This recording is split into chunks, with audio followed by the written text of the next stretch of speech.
একজন হলিউডের ডাইরেক্টর, তার বাড়িটা সব থেকে দামি, 12,000 কোটি টাকার বাড়ি। কত বললাম?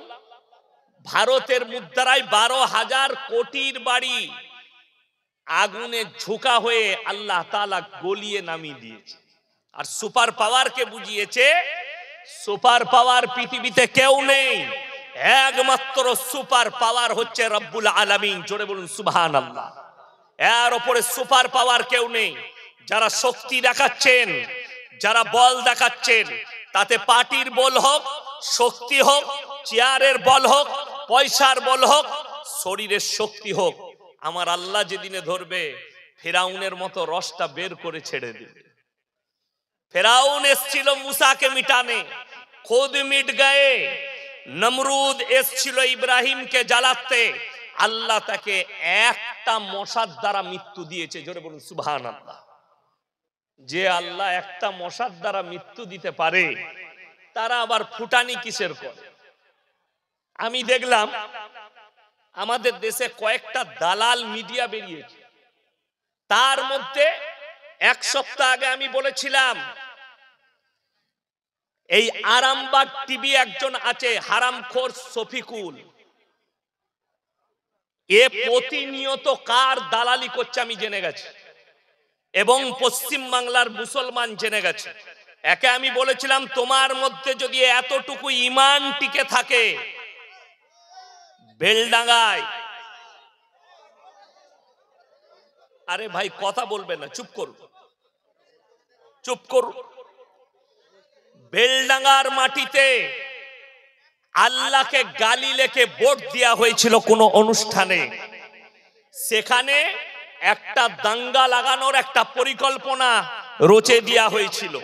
যাই হোক, প্রশাসন বাবুরা ট্যাকেল দিয়েছে, সরকার ট্যাকেল দিয়েছে, রাজ্য সরকার।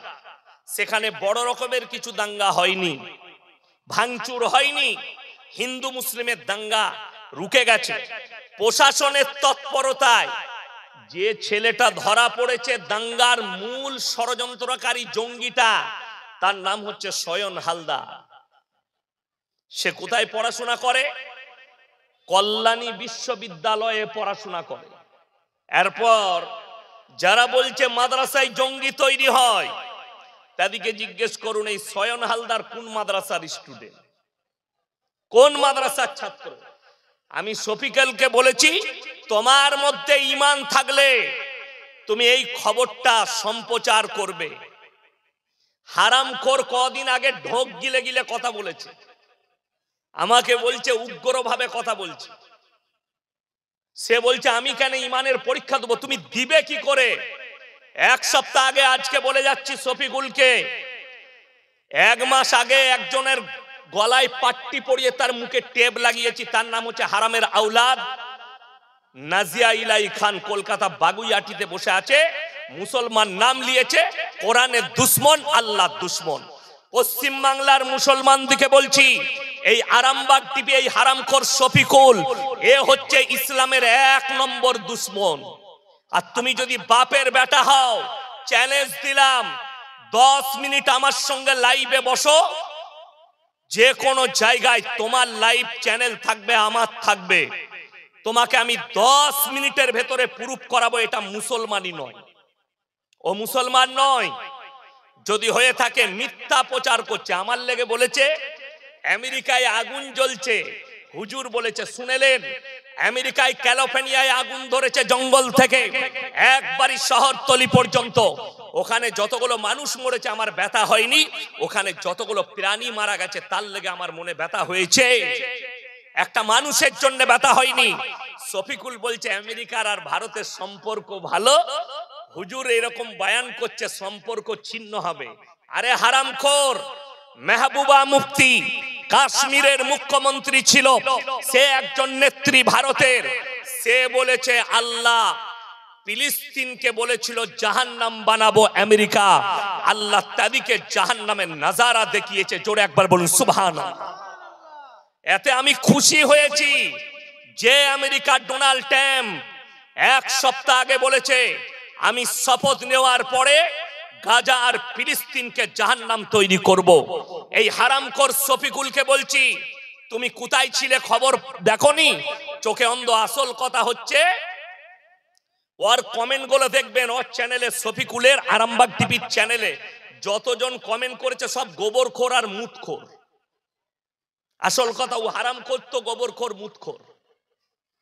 তোর যদি হিম্মত থাকে আমার সাথে বস, আর যদি বাপের হিম্মত থাকে আমার সঙ্গে চ্যালেঞ্জ লাগ, তোমার মুখে ট্যাপ লাগিয়ে দেব।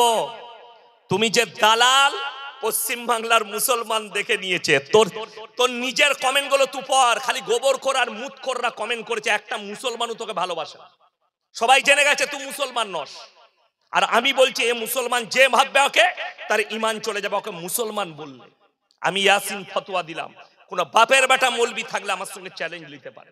আপনারা কি মনে করছেন মুসলমান ঘরে জন্ম নিলে মুসলমান হওয়া যায়? ভুল কথা। গরুর মাংস খেলে যদি মুসলমান হওয়া যেত, তাহলে সব থেকে বড় মুসলমান ঋষি কাপুর হতো, যে বলেছে আমি প্রত্যেকদিন ডিনারে গরুর মাংস খাই।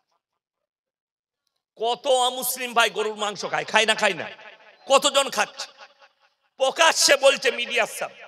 আরে আমরা তো দূরের কথা। এই দেখবেন একজন আফজাল বলে একটা উকিল আছে, শুনেননি?